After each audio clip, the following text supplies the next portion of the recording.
Nakakalimutan ako. Kaya ako babalik. Nakakalimutan ako. Nakakalimutan ako. Barbie, kuha ka ng isang kutsilyo. Isa pa. Dalawa na tayo para mabilis. Yun mga idol, for today's video and mini vlog as of 6:18 in the morning, dahil hindi tayo nakapag-post, dahil naging abala tayo ng isang araw, dahil tayo naghapit.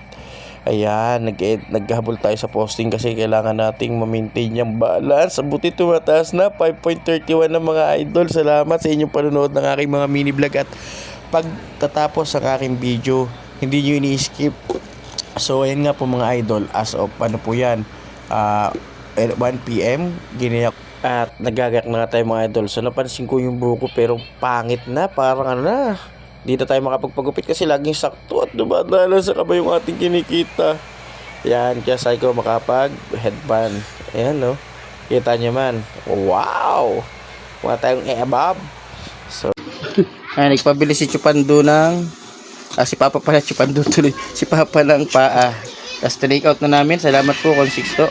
Ayan o, mga babaeng walang sawa sa alak, lalo ng asawa ko, napakaganda. Nakakalimutan ako. Kaya ako babalik. Nakakalimutan ako. Nakakalimutan ako. Barbie, kuha ka ng isang kutsilyo.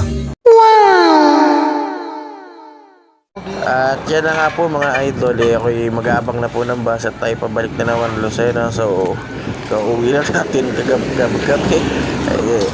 Eto, racket ulit tayo dahil talaga yun, naka-expresses natin araw-araw mga idol. Sa totoo lang, umaga pa lang 400 na ba ng mga bata yan, tapos wala pa dyan ng pagkain. So kulang talaga, halos 1K dapat sakto sa isang araw para makasurvive.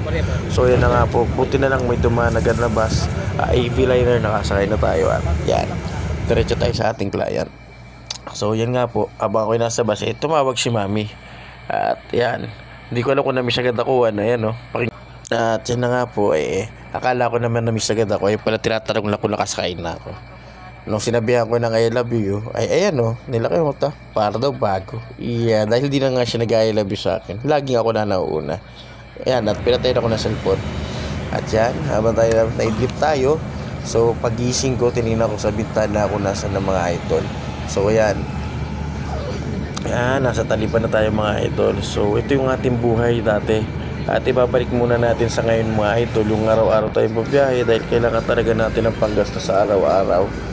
At talaga namang hindi biro ang gastusin at mga bayarin. At nga po, dito dumaan yung bus sa Quezon, sa Lucena Circle. Ayan, wow naman, napakasensado naman ang Lucena talaga. May circle na, hindi lang sa Quezon City.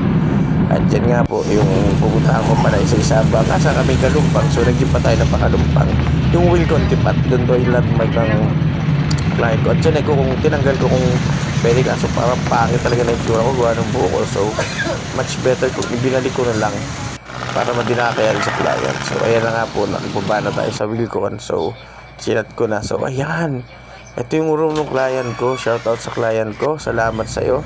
At yan, bandang mga 7:30 or ay pauwi na tayo. So shout out Utol, Brad, Nick, konduktor, salamat. Napakadami kong masasakyan na ikaw pa. Salamat Utol, yung konduktor po yun. Salamat at nakalibre. Lasing na mga idol. So good night and salamat sa patuloy na panonood sa aking munting vlog. Thank you sa suporta. God bless you all. Thank you.